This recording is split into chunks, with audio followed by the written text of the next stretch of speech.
अस्सलाम वालेकुम काश्तकार भाइयों। आइए बात करते हैं आज हम धान यानी मुंजी के ऊपर बात करते हैं जी।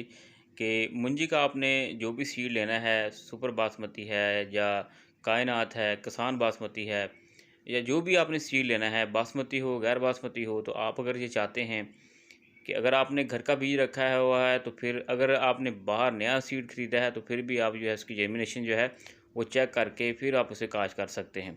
आपको पता है कि धान की पहले पनीर लगानी पड़ती है। अगर पहली स्टेज पर ही अगर आपके पौधों की तादाद कम होगी तो पैदावार का नुकसान हो सकता है। तो इसका जो तरीक़ाकार ये होता है कि आप बोरी के ज़रिए से इसकी जर्मिनेशन को चेक कर सकते हैं। अब याद रखें कि किसी भी फसल का जो उगाव होता है वो 85% से सीड का ज़्यादा होना चाहिए। इसीलिए फिर पौधों की तादाद जो है वो फ़ी एकड़ के हिसाब से, जैसे धान के फ़ी एकड़ पौधों की तादाद जो है वो 80,000 से ज़्यादा होनी चाहिए। तो अब अगर हमारे सीड में प्रॉब्लम होगी, जर्मिनेशन हम चेक नहीं करेंगे, तो उसके बाद जो होता है कि हमारे लिए मसाइल आ सकते हैं।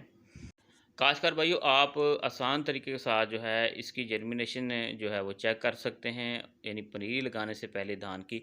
तो आइए चलते हैं, आपको बताते हैं कि आपने किस तरह से इसकी जो जर्मिनेशन है उस प्रोसेस को चेक करने के लिए आपने किस तरह से इसे अरेंज करना है और आपने जर्मिनेशन चेक करनी है।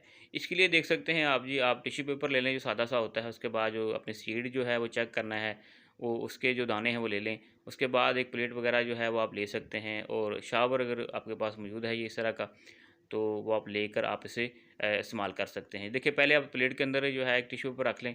ये रखने के बाद जो है इसे आप गीला भी कर सकते हैं बाद में, लेकिन इसके अंदर इसके ऊपर पहले अब जो ये देखिए दाने आप देख सकते हैं, आप इनको बेहतर है कि गिनती करके 100 हैं, 50 हैं, 20 हैं, जितने भी आपने रखने हैं, आप उसे गिनती कर लें, बजाय इसके कि आप उसे वैसे ही रख दें। फिर आपको अंदाज़ा भी हो जाएगा कि आपकी जो बीज की जर्मिनेशन जो है वो कैसी है, यानी कि 85% है, 90% है, या इसमें 95% है, या कम है, तो फिर आपको ये मालूम हो जाएगा। ये देखिए, इस तरह से आपने गिनती करके इसके अंदर जो है सीड को रख देना है। उसके बाद आपने इसके ऊपर जो हल्का सा पानी छिड़काव करना है, यानी ये देख सकते हैं अब इसके ऊपर हम जो हल्का सा जो है ये सीड अब हमारे पास जो है हम जो चेक करना चाह रहे हैं ये बासमती सुपर है, और ये देखिए इस तरह से हमने जो गिनती है बाहर भी कर सकते हैं और अंदर रखते हुए गिनती करके आप इसे आसानी के साथ जो है इसकी जर्मिनेशन रेट जो है वो चेक कर सकते हैं। तो देखें, हमने अब जो सीड रख दिए हैं काश्तकार भाइयों, अब हम इसके ऊपर पानी लगा रहे हैं। याद रखें, पानी इतना लगाना है कि तर-बतर रहे, ये नहीं है कि पानी को ऊपर तक भर देना है, यानी सीड ने साँस भी लेनी है।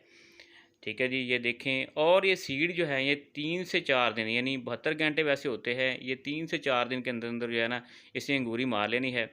अब जो अंगूरी होती है वो 1 मिलीमीटर, जो उसको जो बाद में पनीर लगाते हैं उसके लिए जो कर लेते हैं, लेकिन आपको जो है ये सीड खुद ही बता देंगे, बोल के बता देंगे, यानी कि उगने जैसे ही वो उगेंगे तो आपको पता लग जाएगा ये कितनी परसेंटेज की जर्मिनेशन है। ये देखिए, इसके ऊपर फिर टिश्यू पेपर रखा, रखने के बाद हमने हल्का सा पानी छिड़काव कर दिया। करने के बाद अब हमने इसे जो है वो तैयार कर दिया है।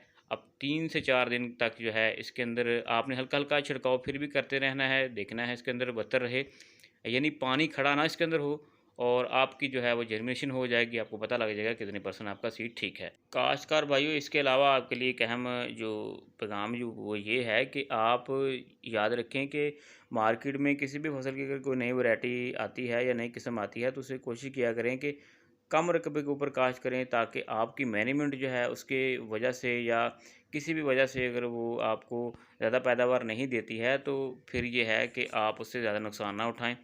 अगर वो आपको अच्छी पैदावार देती है फिर तो ठीक है। बाज़ औक़ात होता ये है कि मैनेजमेंट की वजह से, मौसमी हालात की वजह से और ज़मीन की वजह से जो होती है उसकी पैदावार में फ़र्क पड़ता है, और मार्केट में भी उसके अच्छे रेट नहीं लगते।